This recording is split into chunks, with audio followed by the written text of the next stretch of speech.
আমার স্বামী বিদেশ যাওয়ার জন্য কিছু টাকা ধার জন্য আমার ছোট দেবরের বাসায় গেলাম। আমার স্বামী আমাকে রেখে বাসায় ফিরে গেল। রাতে খাওয়া দাওয়া সেরে আমার দেবরকে টাকার কথা বললাম। আমার দেবর বলল, টাকা দিতে পারি, তবে একটা শর্ত আছে। বন্ধুরা, আমার স্বামী বিদেশ যাবার চেষ্টা করছে। ইদানিং মিস্ত্রি কাজ করে সংসারের ভরণ পোষণ চলে না। প্রতি মাসে কিছু পরিমাণ টাকা খরচ হয়ে যায়। বিগত 3 বছরে প্রায় 40,000 টাকা খরচ হয়ে গেছে। দিন দিন টাকার পরিমাণ বেড়েই চলেছে। চোখে মুখে সর্ষে ফুল দেখতে পেলাম। গ্রামের একজন প্রবাসী ভিসা দেওয়ার অফার দেয়। আমার স্বামী বিদেশ যাওয়ার ইচ্ছে জাগল। ভিসা বাবদ 3,20,000 টাকা মতো লাগবে, কিন্তু হাতে টাকাগুলি বলতে মোটেও নেই। উপায়ন্ত না দেখে আমার ভাসুর অমিতের মাধ্যমে ব্যাংক হতে বিভিন্ন মানুষের নামে 50,000 টাকা ম্যানেজ করা হলো। বাকি টাকার কোনো ব্যবস্থা কিভাবে করি, পথ পাচ্ছিলাম না। একদিন আমরা বসে আলোচনা করলাম যে শহরে আমার স্বামীর 2 জন মামাত ভাই থাকে, তাদের বাসায় গেলে কোনো সাহায্য পাওয়া যায় কিনা দেখা যেতে পারে। যেই ভাবা সেই কাজ। আমরা দিনক্ষণ ঠিক করে প্রথমে আমার দেবরের বাসায় গিয়ে উঠলাম। দেবর অবিবাহিত, সরকারি ভালো চাকরি করে ভালো মাইনে পায়। তাছাড়া ভালো আউট ইনকাম তার, সেজন্য কোনো অভাব নেই বললে চলে। সামনে বিয়ে করার প্ল্যান আছে বিধায় বিরাট আকারের একটি বাসা নিয়ে থাকে। আমরা বিকেলে দেবের বাসায় গিয়ে পৌঁছালাম। আমাদেরকে দেখে সে আশ্চর্য হয়ে গেল। সে বলল, আপনারা কোথায় হতে এলেন, কিভাবে এলেন, কি উদ্দেশ্যে এলেন? একসাথে অনেক প্রশ্ন করে আমাদেরকে বাসায় অভ্যর্থনা জানান। আমরা বাসায় ঢুকলাম, হাত মুখ ধুয়ে ফ্রেশ হলাম। দেবর বাড়ির সবার কথা জানতে চাইল, তাদের ও আমাদের বাড়ির সবার কথা তাকে জানালাম। আমরা যাওয়ার কিছুক্ষণের মধ্যে কাজের বুয়ার সাথে আমাদের সকলের জন্য রাতের খাবার তৈরির তাকে আদেশ দিয়ে দিল। আমাদের উদ্দেশ্যের কথা এখনই বললাম না, রাতে খাওয়া দাওয়া সেরে বলবো, প্ল্যান আছে। সন্ধ্যের সামান্য পরে আমার স্বামী বলল, আমি একটু আমার আরেক ভাইয়ের বাসা থেকে ঘুরে আসি, তারপর রাতে একসাথে খাওয়া দাওয়া করে কথা বলবো। দেবর বলল, রাতে ঠিক চলে আসবেন তো ভাইয়া? আমার স্বামী বলল, হ্যাঁ। তাহলে জানা শোনেন, যদি রাতে আপনি না আসেন আমি কিন্তু ভাবিকে আস্ত রাখব না বলে দিলাম। এই বলাতে আমরা 3 জনেই অট্টহাসিতে ভেঙে পড়লাম। আমার স্বামী চলে গেল। আমি আমার শিশু বাচ্চাকে খাওয়ালাম এবং তাকে ঘুম পাড়িয়ে দিলাম। আমরা দেবর ভাবি সোফায় বসে টিভি দেখছিলাম আর রাজ্যের নানা কথাতেই মশগুল হয়ে গেলাম। কথার ফাঁকে আমাদের উদ্দেশ্যের কথা বললাম। তোমার ভাই বিদেশ যেতে চায়, কিন্তু টাকার খুব অভাব। মোটামুটি টাকা জোগাড় করেছি, আরো 1 লাখ টাকা দরকার, তুমি দিতে পারবে ভাই? আমি কথাটা উপস্থাপন করলাম। দেবর বলল, এত টাকা আমি একসাথে এখনো দেখিনি বলে দুষ্টুমির ছলে সোফায় কাত হয়ে পড়ে গেল। অভিনয় করার দরকার নাই বলে আমি তাকে টেনে তুললাম। এরপর আমরা রাতের খাবার খেয়ে নিলাম। আমার স্বামী সেদিন রাতে বাসায় আসলো না। তার জন্য অপেক্ষা করে রাতে আমরা শুয়ে রইলাম। নতুন জায়গা, তেমন ভালো ঘুম হলো না। সকালে স্বাভাবিকভাবে নাস্তা সেরে নিলাম। আমার স্বামী আসলো, তাকে নাস্তা দিলাম। আমরা চলে যাবার প্ল্যান করলাম। তার আগে আবার একবার দেবকে টাকার কথা বললাম। দেবর বলল, টাকা জোগাড় করতে আমার সপ্তাহানেক সময় লাগবে। কখন লাগবে তোমাদের টাকা? আমি বললাম, আগামী 10 দিনের মধ্যে হলে আমাদের চলবে। আমার স্বামীর দিকে লক্ষ্য করে বলল, তাহলে আগামী সোমবার তুমি আবার এসো, আমি কিছু টাকা দিতে পারবো। বাকি টাকা তুমি অন্য কোথাও সংগ্রহ করতে পারো কিনা দেখ। আমার স্বামী কি যেন চিন্তা করলই। তারপর বলল, তাহলে আমি তোর ভাবিকে রেখে যাই। তুই যত তাড়াতাড়ি পারিস টাকা জোগাড় হলে তোর ভাবিকে পাঠিয়ে দিস, কেমন? আমি আপত্তি করলাম। আমার স্বামী আড়ালে নিয়ে আমাকে বলল, যদি আমরা কেউ সামনে না থাকি তাহলে সে যদি টাকার কথা ভুলে যাবে। আর তুমি এখানে থাকলে এমন কিছু ঘটবে না। তুমি এখানে থাকো, টাকা যে কোনো উপায়ে আমাদের পেতে হবে। আমি বাড়ি গিয়ে বাকি টাকা জোগাড় করতে হবে। আর তুমি বুঝিয়ে সুঝিয়ে বেশি টাকা নিতে পারবে কি না দেখবে। আমি রয়ে গেলাম। আমার স্বামী চলে গেল। আমার স্বামীকে গাড়িতে তুলে দিয়ে 1 ঘন্টার মধ্যে দেবর ফিরে আসলেও দিনে কোনো প্রকার দুষ্টুমি করেনি। রাত হলো, সে রাতের কথা। কিছুক্ষণ পর বলছি, রাত প্রায় 9টা বাজলো। আমরা রাতের খাওয়া দাওয়া সেরে নিলাম। এবার ঘুমানোর পালা। আমি আমার শিশু সন্তানকে পাত্রে দুধ খাওয়ায় ঘুম পাড়িয়ে নিলাম। আমি বিছানায় গিয়ে শুনলাম দেবর টিভি অন করে সোফায় আরাম করে বসল। বসে আমায় ডাকল, ভাবি সোফায় আসো। আমি কোনো জবাব না দিয়ে বিছানায় শুয়ে রইলাম। একবার আমাকে ডেকে সাড়া না পাওয়ায় সোফা হতে উঠে আসলো এবং আমাকে ভাবি বলে ডাকতে লাগলো। আমি সাড়া না দিয়ে পারলাম না। বললাম, অনেক রাত হয়েছে, ঘুমিয়ে পড়ো। এরপর সে বিছানায় গিয়ে শুয়ে পড়ল। কতক্ষণ ঘুমালাম জানি না, আমার ঘুম ভেঙে গেল। আমার ঘুম ভাঙলে আমি তাকে বুঝতে দিলাম না। বুঝতে পারলাম ঘুমের মধ্যে কি ঘটনা ঘটে গেছে। ভাবলাম আর থাকবো না, চলে যাব। তাই সকালে নাস্তা খেয়ে রেডি হলাম। তখনই মনে হলো এভাবে চলে গেলে স্বামীর টাকা জোগাড় হবে কিভাবে।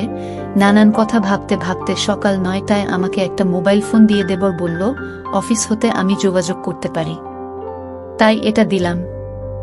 এই বলে সে অফিসে চলে গেল। আমি একা তার পথ চেয়ে বসে রইলাম। অফিসে চলে যাওয়ার পর আমি সম্পূর্ণ একা বসে বসে টিভি দেখছিলাম। দরজায় কড়া নাড়ল। দরজার পাশে গিয়ে জিজ্ঞেস করলাম কে। বাহির হতে জবাব এলো, আমি কাজের বুয়া খুলে দিলাম। ভুয়া পাক শাক সব শেষ করে আমার কাজ হয়ে গেছে বিদায় নিয়ে চলে গেল। আমি আবার টিভি দেখায় মগ্ন হলাম। বেলা প্রায় 1টা বাজল। আমি স্নান করার জন্য প্রস্তুতি নিলাম।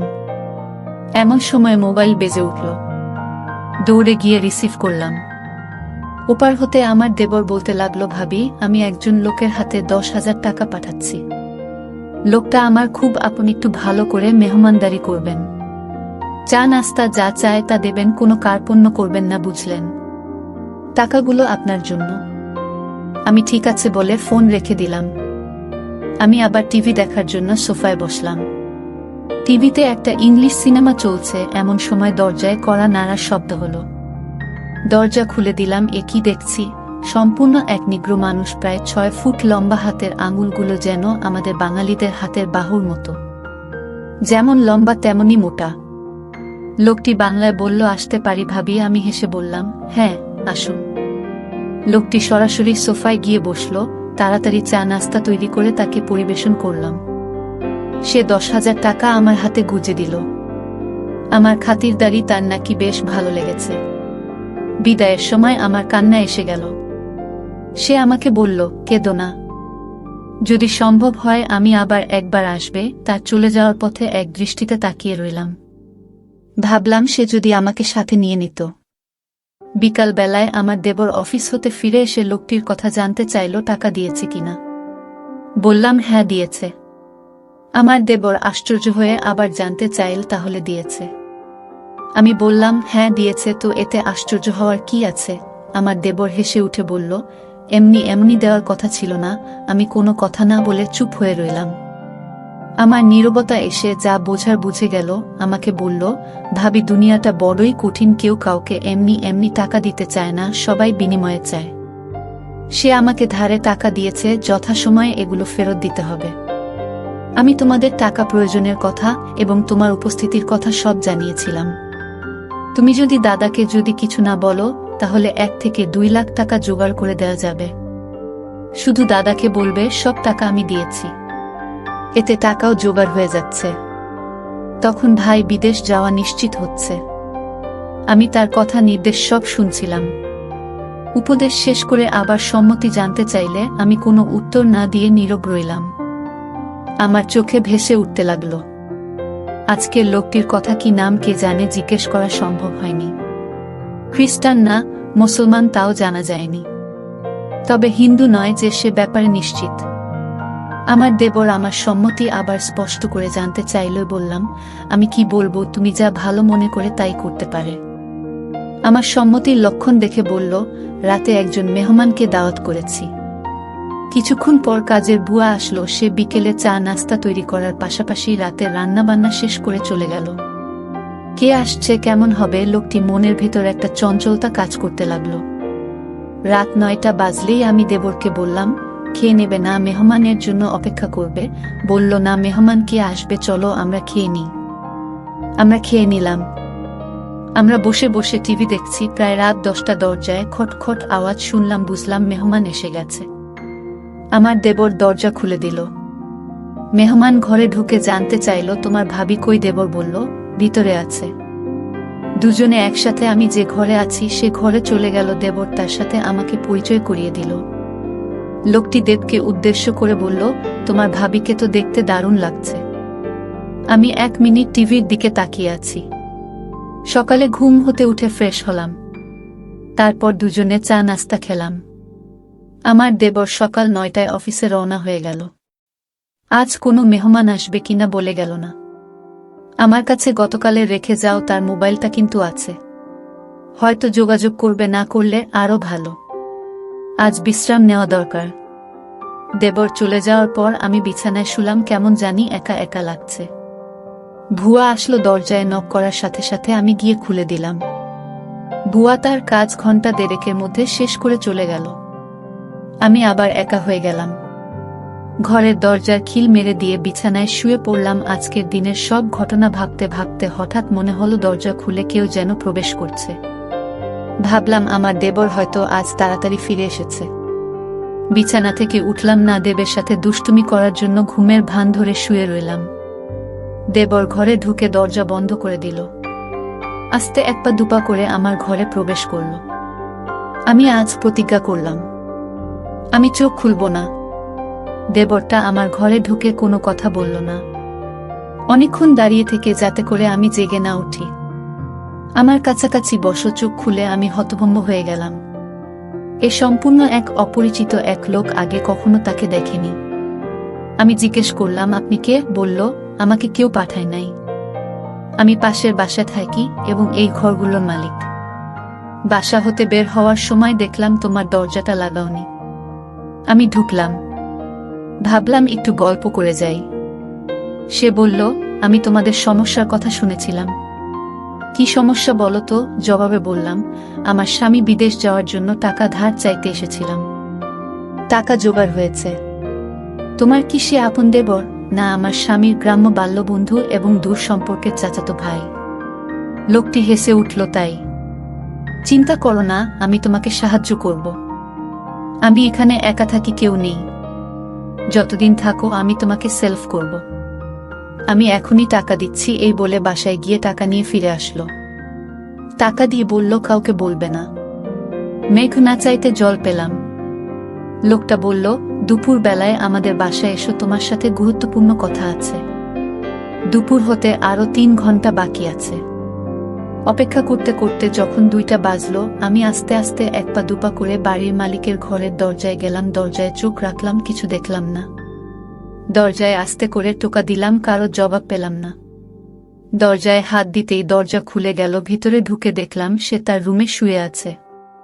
আমি তার পাশে গিয়ে দাঁড়ালাম। আমায় দেখে খুশিতে হেসে বলল, তুমি এসেছ। লোকটা বলল, তুমি দেখতে আমার বড় মেয়ের মতো। সে দেশের বাইরে থাকে। কয়েক বছর হলো সে বাসায় আসে না। নিজেকে একা একা লাগে। লোকটা বলল, তোমার এখানে আর থাকার দরকার নাই। তোমার যত টাকা লাগে সব আমি দিচ্ছি। দুনিয়াতে এখনো অনেক ভালো মানুষ আছে যারা কোনো বিনিময় চায় না। অনেক দিনের জমানো কথাগুলো তার সাথে শেয়ার করে প্রায় ঘন্টা 2 পর আমি আমার দেবর ঘরে ফিরে এলাম। এভাবে আমার টাকা জোগাড় হয়ে গেলে দেবরকে বললাম, আমি চলে যেতে চাই। দেবর না বলল না। তারপরের দিন সকালে আমায় বাসে তুলে দিলে আমি বাড়ি চলে এলাম। কয়েকদিন পর আমার স্বামী বিদেশ চলে গেল। বন্ধুরা, আজকে বিদায় নিচ্ছি। গল্প ভালো লাগলে একটা লাইক দিয়ে বন্ধুদের সাথে শেয়ার করে দাও।